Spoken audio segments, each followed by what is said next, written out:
BJP के जितने सहयोगी दल हैं, बीजेपी के साथ मिलकर के उनके कार्यकर्ता साथ मिलकर के कार्य कर रहे हैं, चुनाव क्षेत्र में प्रचार कर रहे हैं। किसी भी व्यक्ति से पूछिए कि नीतीश सरकार ने क्या काम किया है, मोदी सरकार ने क्या काम किया है, सब लोग कहेंगे कि मोदी सरकार ने अच्छा काम किया है, नीतीश सरकार ने अच्छा काम किया है। और भारत सरकार ने ऐसी ऐसी योजनाएं चलाई हैं जिन योजनाओं का लाभ समाज के सभी वर्ग के लोगों को मिला है।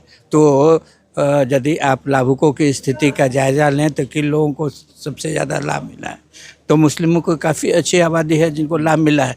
तो हम और वही लोग कहते हैं जिनको कोई जानकारी नहीं। तो बीजेपी से सांसद है, बिल्कुल है। अपने गांव पहुंचे हुए हैं। सबसे पहले तो गांव आकर के मतलब जब वहां से चलते हैं तभी कैसा फील होता है कि हम अपने गांव जा रहे हैं? नहीं, गांव पहली बार नहीं आए हैं, गांव तो हम आते रहते हैं। समय का अंतराल कभी ज़्यादा होता है, कभी कम होता है। तो गांव आने पर अच्छा लगता है, लोगों के बीच बैठ कर के बातचीत करने, उनके परिवार के संबंध में जानने वगैरह के चलते अच्छा लगता है। अभी यहाँ पर बातें हो रही थी कि बहुत लोग आपके जो बैचमेट रहे हैं वो आए आपसे मिले। हाँ, बहुत लोग तो अभी नहीं हैं, लेकिन जो भी एक दो लोग थे वो आए मिले। चुनाव है बिहार में, क्या कहिएगा कि सरकार बन रही है? भारतीय जनता पार्टी की 100% सरकार बन रही है। हाँ, इस बार भी? हाँ, इस बार भी? बिना किसी संशय के। बिल्कुल। महागठबंधन के या फिर राहुल गांधी तेजस्वी यादव भी कह रहे हैं कि इस बार 20 साल जो ये तो वो क्या कहेंगे कि हम चुनाव हार रहे हैं? वो भी कहेंगे हम चुनाव जीत रहे हैं, लेकिन उनके कहने में कोई दम नहीं है। आप कैसे कह रहे हैं कि हमारी सरकार बन रही है? हम लोग घूम रहे हैं, हम लोगों ने विकास का काम किया, हम लोग विकास के नाम पर वोट मांग रहे हैं। हम लोग जात पात के नाम पर वोट नहीं मांग रहे, हम लोग विकास के नाम पर वोट आज भी मांग रहे हैं और कल भी मांगेंगे।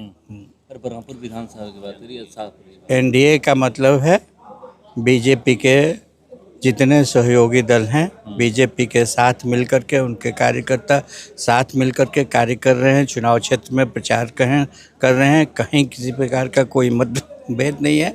सब लोग मिल कर के एक दूसरे का हाथ बटा रहे हैं और सब लोग मिल कर के जनता के पास जा रहे हैं और जनता से निवेदन कर रहे हैं भारतीय जनता पार्टी की सरकार बनाइए, एनडीए की सरकार बनाइए, ताकि इस राज्य का विकास हो सके और देश का विकास हो सके। शाहपुर विधानसभा से युवा नेता को मौका दी है बीजेपी, राकेश ओझा को छोड़ मैदान में उतारी है। बीजेपी हमेशा नए नए लोगों को मौका देती है और इसी तरह से वहाँ पर भी मौका दी है। बहुत सारे क्षेत्रों में भी बीजेपी ने मौका दिया है। ऐसे लोगों को मौका दिया है जो जिन्हें देख करके ऐसा नहीं लगता है कि वो वर्षों से राजनीति में।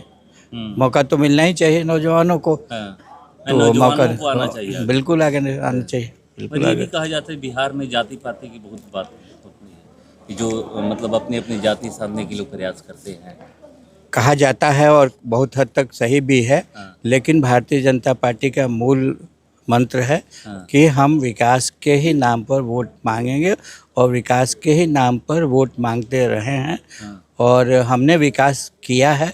आप देख लीजिए आज से 10 साल पहले बिहार की क्या स्थिति थी, आज क्या स्थिति थी, देश के कि 10 साल पहले 2014 के पहले क्या स्थिति थी, आज क्या स्थिति है। किसी भी व्यक्ति से पूछिए कि नीतीश सरकार ने क्या काम किया है, मोदी सरकार ने क्या काम किया है, सब लोग कहेंगे कि मोदी सरकार ने अच्छा काम किया है, नीतीश सरकार ने अच्छा काम किया है। और भारत सरकार ने ऐसी ऐसी योजनाएं चलाई हैं जिन योजनाओं का लाभ समाज के सभी वर्ग के लोगों को मिला है और हर परिवार से कोई ना कोई लाभान्वित हुआ है। ये भी लोग मतलब फॉरवर्डों की पार्टी है। फॉरवर्डों की पार्टी है। फॉरवर्ड ऐसा कुछ नहीं है। हम सबके विकास में विश्वास करते हैं। आदरणीय मोदी जी का सिद्धांत है सबका साथ, सबका विकास, सबका प्रयास। तो हम भेद न लिंग के आधार पर करते हैं, न संप्रदाय के आधार पर करते हैं, न जाति के आधार पर करते हैं। हम इसमें कोई भी भेद नहीं करते हैं और सरकार की योजनाओं को जहाँ तक पहुँचाने का प्रश्न है, हम जो डीबीटी के माध्यम से पहुँचा देते हैं तो इसमें किस प्रकार से कोई विभेद कर सकता है, यही बताइए दीजिए कि क्या उसमें जाति के आधार पर विभेद किया जा सकता है, क्या उसमें मतलब संप्रदाय के आधार पर विभेद किया जा सकता है। आज तो यदि आप लाभुकों की स्थिति का जायज़ा लें तो किन लोगों को सबसे ज़्यादा लाभ मिला है, तो मुस्लिमों को काफ़ी अच्छी आबादी है जिनको लाभ मिला है। तो हमको ये कहना है कि केवल फरोडों की पार्टी है, बिल्कुल गलत है। और वही लोग कहते हैं जिनको कोई जानकारी अभी नहीं। तो बीजेपी से सांसद है। बिल्कुल है, बिल्कुल है। तो हम कहाँ कहते हैं कि बीजेपी केवल फरोडों की पार्टी है। हाँ। हम तो कहते हैं कि बीजेपी सबकी पार्टी है। इस बार भी एनडीए की सरकार बन रही है। बिल्कुल बन रही है। मुख्यमंत्री कौन होंगे?